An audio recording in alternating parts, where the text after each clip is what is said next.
I don't think I really have to state that a lot of games get guns laughably wrong. After all, games tend to get lots of things from the real world laughably wrong, so why not firearms? Since it's pretty much this channel's entire shtick to compare games to the real world, I think it's time for this gun nut to look at how bad some games get even basic information. Here are the top 5 dumbest gun tropes. Number 5. Short range only shotguns. Shotguns are iconic weapons in games and in real life.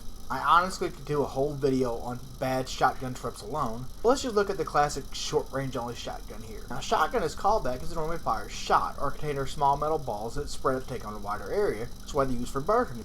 The problem is that too many games assume that a shotgun is terrifyingly deadly up close, which is partly true, but at less than 20 feet away it's harmless. This is simply not the case.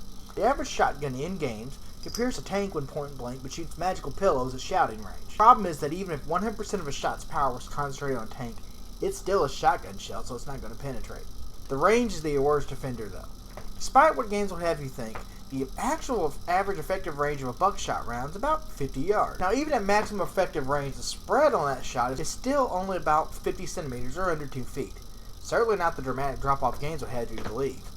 This doesn't even account for slugs, which are solid metal projectiles for shotguns, which are pretty much the exact same as a normal bullet in terms of mechanics. They have roughly the same range, but that's due to shotguns normally lacking in rifling. Still, this means you have some of the power of a shotgun that has no chance of even the ridiculous spread games would seem to believe. Number 4, 2 guns for the price of 1. Now this is classic. The hero decides to double his pleasure, double their pain by whipping out 2 weapons and firing them both at the same time. Of course, the dual wielder never has her accuracy or effectiveness suffer from this. There's a small problem. This takes a lot of practice in real life to be even marginally accurate. The problem is that when you use 2 guns, you cannot aim down the sights of a weapon. You know, those things that are designed to help you hit targets, as well as lowering your ability to handle the recoil, since now each hand has to support the full recoil of a weapon instead of half as in a normal stance. Now the reason why most gun users actively hold their weapon with 2 hands is it bounces the recoil, which simply can't happen when you dual wield. Not only that, but reloading is almost always a 2-handed affair, so you have to do something with that other weapon while you reload. Needless to say, that leaves you fumbling and vulnerable. I do put this one lower in the list because there are people who actually are good with this trope, but it takes a lot more effort than standard shooting, and it honestly usually just tends to be an achievement in ignorance where they simply had nobody to teach them proper shooting, so they learn by pure will. Number 3, shoot the lock. Now this one's a twofer. We've all seen characters shoot the lock on a door or a padlock to gain entry no problem. Except the real world doesn't work that way. True, actual SWAT teams will shoot a door to gain entrance, but there's a small problem. They use a special round that they're not shooting the actual lock itself. They shoot the area around the lock or the actual hinges so the mechanisms just don't have anything to work with. And they do this with a special round called a breacher round, which some officers have hilariously nicknamed Avon calling. It's actually usually better and just simpler to use the standard 2-man batter ram to open a door anyway. Now, padlocks can be shot, but it takes a good shot, and usually only high calibers can do it. There's a link in the description below of various calibers against a standard padlock, but I'll spoil it by saying the 9mm won't cut it. That caliber sucks anyway, so that's a different argument. Of course, the cheaper the padlock, the worse it will do, but most security padlocks nowadays can take a few shots no problem. Now, both of these issues have a problem that's almost never addressed. Ricochets. Shooting a metal item up close causes a bullet to bounce back, or even break up and bounce back at high speed, which several noted firearm experts say is really, really bad. This is why the testing that most padlocks receive against firearms is done in controlled settings at a good distance. This, of course, does assume a good lock in good condition, but if a lock's already in bad enough condition, you'll probably just smash the thing and be done with it. Number 2, one-hit kills. This one's a little bit higher up simply because it twists what's actually possible. Yes, a bullet to the brain pan or the ticker is likely to stop the recipient right then and there. The problem here is that in too many games, a single shot anywhere is instantly lethal. I am, of course, accepting games that do this for stylistic reasons. Either super hot, or using a sufficiently high caliber like 50 BMG.